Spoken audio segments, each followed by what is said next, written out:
오늘은 바벨론에 끌려갔다가 그곳에서 왕의 꿈을 해석해 주면서 왕의 인정을 받아서 전국을 다스리는 3명의 총리 중에 한 사람이었던 다니엘에 대해서 공부하겠습니다. 이 다니엘의 스토리 중에서 사자굴 속에서 살아남은 이 다니엘의 이야기는요, 또 다니엘과 그 세 친구들의 이야기들은 우리가 보통 주일학교 성경 이야기 중에서 다윗과 골리앗의 싸움만큼 또 신나고 재미있게 들려주는 이야기 중에 하나이기도 하죠. 이 다니엘을 보면 다니엘서에 주로 나오는데요, 다니엘서는 구약의 계시록이라고 여겨질 만큼 하나님의 종말론적인 그 계획으로 묵시나 환상 등을 통해서 말씀을 기록을 했습니다. 구체적으로는 바벨론 포로 생활을 통해서 점차 하나님의 약속이나 회복에 대해서 의심하고 절망하고 있었던 이 이스라엘 백성들에게 하나님께서는 자기 백성을 버리시지 않는 분이라는 사실을 분명하게 확인시켜 주는 것입니다. 그리고 세상에 강력한 제국을 형성했던 바벨론, 또 마사와 베데, 메데 이 제국, 그리고 헬라 제국, 그 다음에 로마 제국으로 이어지는 이 나라들은 언젠가는 다 망하지만 하나님의 나라는 영원할 것이며 이스라엘 백성들도 포로에서 벗어날 것을 예언해 주고 있는 것이 바로 이 다니엘서입니다. 바벨론이 이스라엘의 남유다를 멸망시켰는데 멸망시키기까지 3차례 공격이 있었습니다. 에스겔이 이제 2차 침공 때에 포로로 끌려갔었던 것처럼 이 다니엘은 바벨론의 느부갓네살이 제일 첫 번째 1차 침공을 한 이후에 이 다니엘과 또 다니엘의 세 친구라고 하는 요 소년들이 다 끌려갔었습니다. 그러니까 다니엘이 그때 당시의 나이가 한 15세, 16세 정도였던 그 나이에 끌려간 것이죠. 다니엘이라는 이름의 뜻은 하나님은 나의 심판이시다라는 그런 의미가 있습니다. 이 다니엘서를 보면 바벨론에 끌려가서 이 왕이 환관장에게 명령해서 이 왕족이나 귀족들 가운데 용모가 아름답고 이 지혜가 있고 지식이 통달한 자를 뽑게 합니다. 그래서 바벨론 교육을 시켜서 3년 뒤에 왕궁에 입궁시키는 그런 교육 역할을 맡기죠. 그래서 유다 자손의 후손인 이 다니엘과 이 다니엘의 세 친구들도 역시 뽑히게 돼서 교육을 받게 됩니다. 이때 환관장은 그들의 이름을 바벨론식으로 이름을 바꾸었습니다. 바꾸어서 불렀는데 다니엘은 벨드사살이라고 하고 사드락, 메삭, 아벳느고는 하나냐, 미사엘, 그리고 아사랴라는 이름으로 개명시킵니다. 이렇게 이름을 바꾸어 부르는 이유는 그들로 하여금 이 고국인 이스라엘을 잊게 하고 또 하나님을 믿는 신앙을 약화시키려고 한 것입니다. 다니엘서 1장 8절과 9절을 보면 다니엘은 이 왕의 음식을 거절을 하려고 합니다. 왜냐하면 이 우상에게 절한 음식을 먹게 된다고 해서 자기를 더럽힌다라고 생각을 했거든요. 그러니까 다니엘은 그것을 거절했는데 그것을 이 환관장이 받아들입니다. 그래서 하나님은 다니엘과 이 세 친구들 뿐만 아니라 그것을 받아준 환관장에게도 은혜와 긍휼을 베풀어 주셨습니다. 다니엘서 1장 8절과 9절입니다.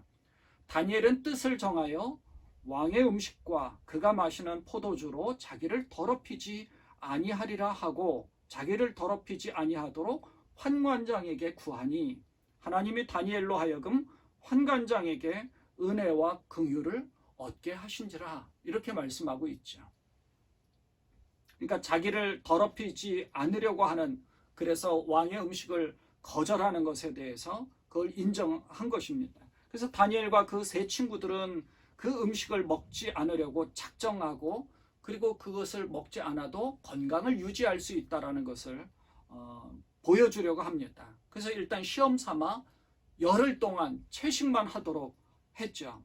그때 채식만 하던 그들은 열흘 후에는 다른 왕의 진미를 먹던 소년들과 비교해도 더 좋아 보이는 것을 확인합니다. 그때부터 왕의 진미를 먹지 않고 채식만 먹기 시작을 한 것이죠. 하나님을 믿는 이 신앙으로 무장한다면 하나님께서는 은혜를 베풀어 주신다는 것을 경험할 수 있다는 사실을 우리에게 가르쳐 주는 겁니다. 그래서 하나님은 이들뿐만 아니라 이들을 관리하는 환관장에게도 은혜와 긍휼을 베풀어 주셨습니다. 자, 이렇게 해서 이들이 3년 동안 교육을 받은 후에 왕궁으로 들어가게 됐죠. 이 네 소년들은 학문과 모든 서적을 깨닫게 하시고 지혜를 하나님께서 주셨는데, 특별히 다니엘에게는 이 꿈을 해석할 수 있는 특별한 은사가 있어서 꿈 해석을 통해서 왕의 신임을 받게 됩니다. 이제 다니엘을 통해서 하나님이 하시는 놀라운 일들을 우리가 몇 가지 볼 수가 있거든요. 첫째는 바벨론의 첫 번째 왕이었던 느부갓네살 왕의 꿈을 해석해 준 사건이 있었습니다. 다니엘서 2장을 보면 느부갓네살 왕이 꿈을 꾸었는데 그 꿈은 미래에 이루어질 일들에 대한 꿈이었습니다. 너무 복잡한 마음이 들어서 그 꿈으로 인해서 번민에 빠졌습니다. 괴로웠던 거죠. 그래서 전국에 영을 내려서 모든 박수와 술객들과 점쟁이와 이 갈대아 그 술사들을 다 불렀습니다. 그리고 그들에게 꿈 해석을 하도록 하는데, 꿈 내용은 말하지 않고 내가 무슨 꿈을 꾸었는지 맞추어 봐라, 그리고 그 꿈을 한번 해석해 봐라 라고 했는데, 아무도 해석할 수도 없을 뿐더러 아무도 그 꿈이 무엇인지를 맞출 수가 없는 거죠. 그래서 왕에게 왕이 꿈 얘기를 해줘야 되는데 꿈 얘기를 해주지 않으면 누가 그 꿈을 맞출 수 있겠습니까? 라고 얘기하죠. 왕이 화가 났습니다. 그래서 모든 지혜자들을 다 죽이라고 명령을 합니다. 이때 이 지혜자들의 범위 속에는 다니엘과 그 친구들도 포함이 되어 있어서 이들도 다 잡아 죽이려고 수색하고 있는데, 수색하고 있던 근위 대장에게 다니엘이 다가가서 그 꿈이 무슨 꿈인지, 그리고 그 꿈 해석까지 내가 할 테니 시간을 달라고 요청을 합니다. 그래서 만일 이 꿈이 무엇인지 알아내지 못하면 자기뿐만 아니라 바벨론의 모든 지혜자와 이 다니엘 그리고 그 친구들까지도 다 죽임을 당할 그 위기를 스스로 이제 죽겠다라고 이제 얘기한 셈이죠. 그래서 이제 다니엘이 친구들과 함께 하나님 앞에 기도하기 시작을 합니다. 그런데 하나님께서 그 기도를 들으시고 꿈의 내용이 무엇인지 그 꿈의 해석까지도 가르쳐 줬습니다. 그래서 하나님께서 알려주셔서 그 꿈의 내용과 해석까지도 왕 앞에 가서 다 말하기 시작했습니다. 왕이 꾼 꿈은 이런 거예요. 한 신상을 보았는데 그 신상의 머리는 순금이고 이 가슴과 두 팔은 은이고 이 배와 넓적다리는 노십니다. 그리고 이 종아리는 쇠, 그리고 그 발은 쇠하고 흙이 이렇게 반반 섞여 있는 그런 신상을 본 거예요. 그런데 손대지 아니한 어떤 돌이 날라와서 이 신상을 완전히 부숴버리고 그 돌이 온 세계에 가득 차게 되었다는 겁니다. 예언인 거죠. 이 꿈이 뭐냐면 바벨론 왕이 이 순금으로 된 머리인데 얼마 뒤에 이 순금보다 못한 은으로 되어 있는 이 가슴과 팔이 은으로 되어 있는 이 나라가 일어나서 순금으로 되어 있는 머리가 된 그 나라를 멸망시킨다는 거예요. 그리고 그 뒤에는 노스로 된 나라가 은으로 된 나라를 멸망시키고, 또 그 뒤에는 쇠로 된 나라, 또 진흙으로 된 나라, 그보다 못한 나라들이 오히려 자기들보다 더 강한 나라들을 멸망시킨다는 그런 순리에 대해서 가르쳐 준 겁니다. 그리고 이 세계가 그리스도를 통해서 손대지 아니한 돌이라는 것이 그리스도를 우리가 의미하고 상징하는 예언인데, 손대지 아니한 돌, 곧 하나님의 세계, 하나님의 나라가 온 세계의 통치를 예언한 것이 바로 그 내용입니다. 왕이 깜짝 놀라서 이 다니엘을 치켜 세우니까 다니엘은 자기의 능력이 아니라 살아계신 하나님이 이 일을 가르쳐 준 것이라고 대답을 하죠. 그러니까 이 왕은 너희 하나님은 참으로 모든 신들 중에 신이라고 인정을 합니다. 그러면서 이 다니엘을 높여서 바벨론 온 땅을 다스리게 하죠.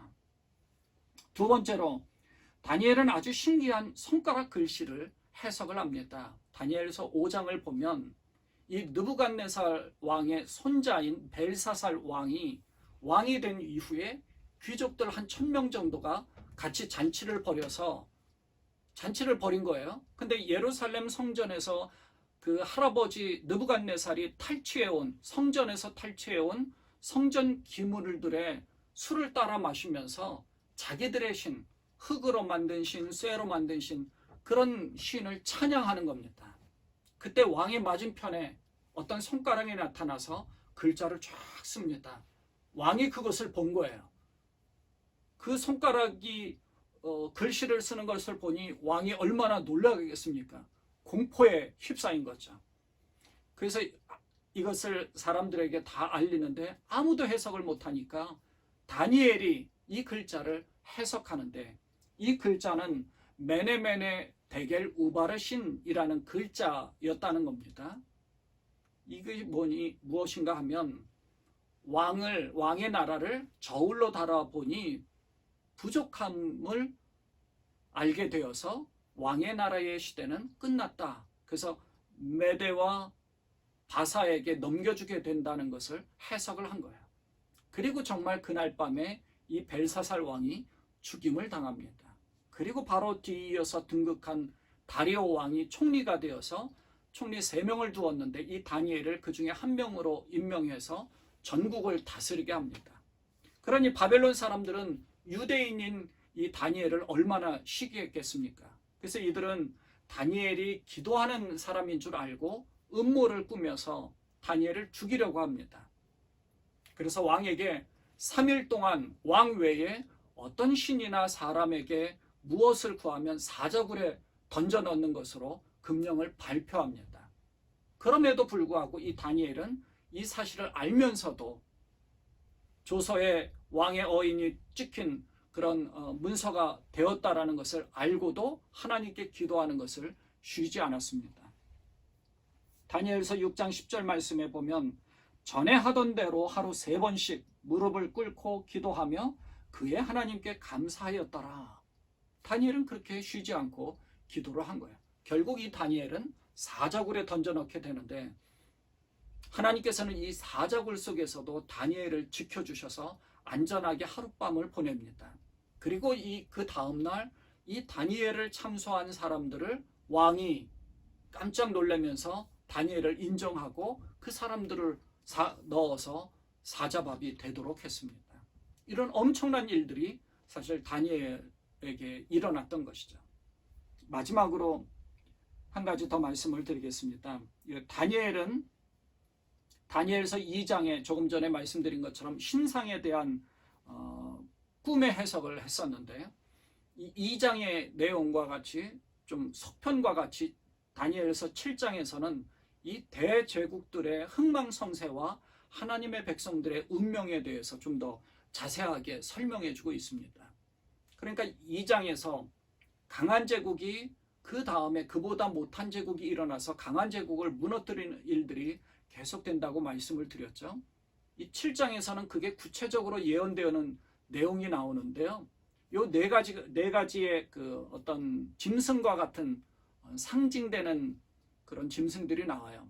첫째는 독수리의 날개가 있는 사자가 나오는데 이것은 바벨론을 의미합니다. 근데 이 바벨론이 그 다음 이보다 못한 짐승에게 망합니다. 두 번째로 곰이 나오는데 이것은 메대와 바사 곧 페르시아 제국을 의미합니다. 근데 이 페르시아 제국도 그 뒤에 일어나는 제국에 의해서 망하는데 세 번째로 표범이 나오는 거예요. 이 표범이 곧 그리스 헬라 제국을 말합니다. 근데 이 헬라 제국도 얼마 못 가서 네 번째 무서운 쇠 이빨을 가진 짐승이 나오는데 이것이 이제 바로 로마 제국입니다. 거대한 제국들이 차례로 무너져 가면서 결국 로마 제국까지 나오게 되죠. 그리고 그 후에는 조그마한 10뿔이 나와서 이 로마 제국이 완전히 10개의 나라로 갈라진다는 것을 의미합니다. 이런 내용들의 핵심은 하나님께서 이 세계의 주도권을 쥐고 계셔서 결국에는 하나님의 나라로 이어진다는, 영원히 이어진다는 사실을 예언하는 묵시문학적인 요소를 우리에게 가르쳐주고 있죠. 우리가 이 다니엘을 통하여서 영적 경각심과 교훈을 얻고자 하는 것은 이 종말론적인 관심의 묵시문학의 기록이 아니라 어떤 상황 가운데서도 하나님을 믿고 의지하며 하나님께 기도하는 것만큼은 포기하고 양보해서는 안 된다는 사실을 깨닫고자 하는 것입니다. 다니엘은 모든 능력이 하나님께서 주신 것이라는 사실을 명확하게 했습니다. 그리고 쉬지 않고 끊임없이 하나님 앞에 기도함으로 하나님께서 이루어 주시는 놀라운 일들을 경험했던 것입니다. 거대한 제국은 그보다 못한 제국에 의해서 멸망한다. 그래서 온 세계가 하나님의 통치로 이어져 간다. 이런 것들의 기반에는 하나님이 모든 것을 주관하신다는 사실을 알기 때문에 이 다니엘은 끝까지 그 하나님을 붙잡고 있는 겁니다. 우리도 역시 끊임없이 하나님께서 이 세계를 통치해 나가시는데 어떻게 끌고 가실지 모르지만 우리는 이 세계를 끌고 가시는 그 하나님을 굳건히 붙잡아야 한다는 것입니다. 그 하나님을 붙잡고 쉬지 않고 기도하면서 하나님 앞에 우리 자신을 맡기는 것입니다. 이러한 다니엘을 통해서 기도하는 것을 쉬지 않고 오직 하나님과 함께 하시는 그런 여러분 되시기를 주님의 이름으로 간절히 축원을 드립니다. 기도하겠습니다.